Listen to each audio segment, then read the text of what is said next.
Hey guys, Bert Kammerer with SAB Heli Division, and I want to talk to you a little bit about the Goblin 570, give you some tips and tricks, a few things to look for during your build, after your build, before you fly it, and so forth. I have the red edition of the 570 here.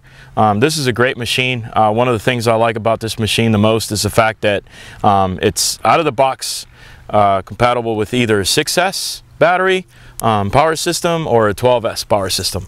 So if you guys want to run 6S, I recommend a motor around the size of, I would say, 4025 or so, or 4125. The same for 12S. If you're going to run 6S, you want to look for a motor with the kV of approximately, I would say, anything between 1050 and 1200 or so kV. If you want to fly 12S, look for a motor with the kV ranging between, I would say, 500 and 650. So you can see here I have a Pyro 650-62. This is a 620 kV motor. I'm running on 12S. I've also run the Quantum 4125-1100 on 6S, and they both run really well. The main difference between 6S and 12S is the fact that with 12S you get a little bit less bog, you can run higher head speeds and lean on the pitch really hard, and the motor just doesn't check down. It just stays on the power a little bit better. But nonetheless, with 6S, it runs, again, very well. As far as the build is concerned, make sure you Loctite everything that's on the head. The head seems to be assembled out of the box, but it's not. It's just put together just to show you how it goes together, but nothing's Loctited, nothing's tight. Make sure to Loctite your spindle bolts.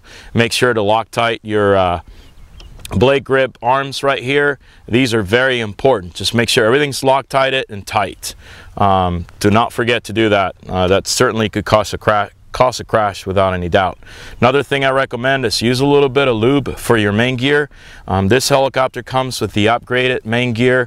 In other words, the main gear is very strong. You do not need to upgrade it. Comes with a steel pinion, so you don't need to worry about that either, but you do need to lube it a little bit. I personally recommend something called dry fluid.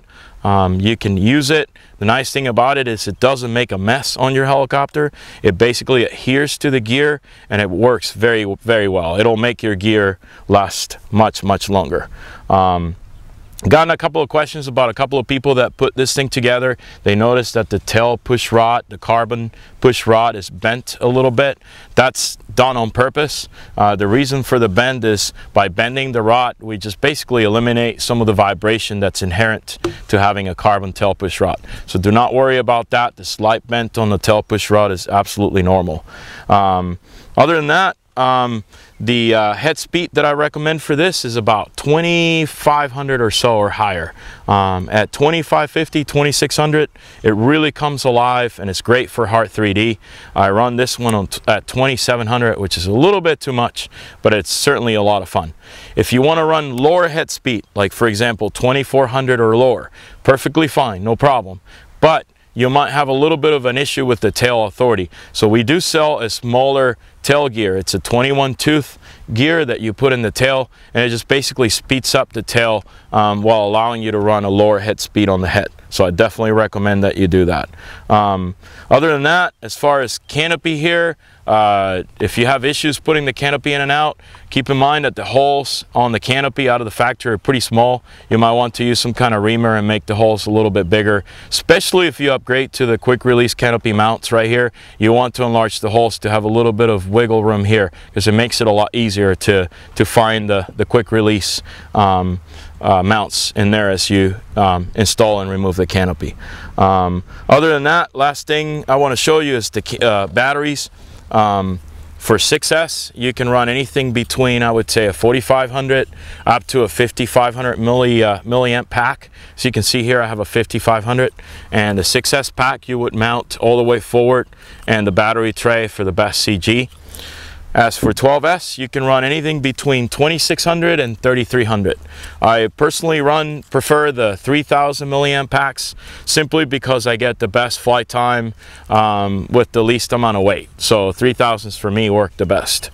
And as far as mounting the 12S, as you can see, they pretty much take the entire battery tray right here, and also I run the front battery sideways, whereas up and down with the connector towards the bottom, whereas the rear battery is sideways. And what that allows me to do is that allows me to put this battery cable right here in between the front battery and the frame, so it minimizes all the wires that I have in the front, allowing me to insert the canopy a little bit easier.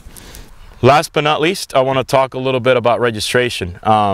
I really want to emphasize how important it is for you guys to go to goblin-helicopter.com, register your helicopter, enter your serial number, just put your name and your email address.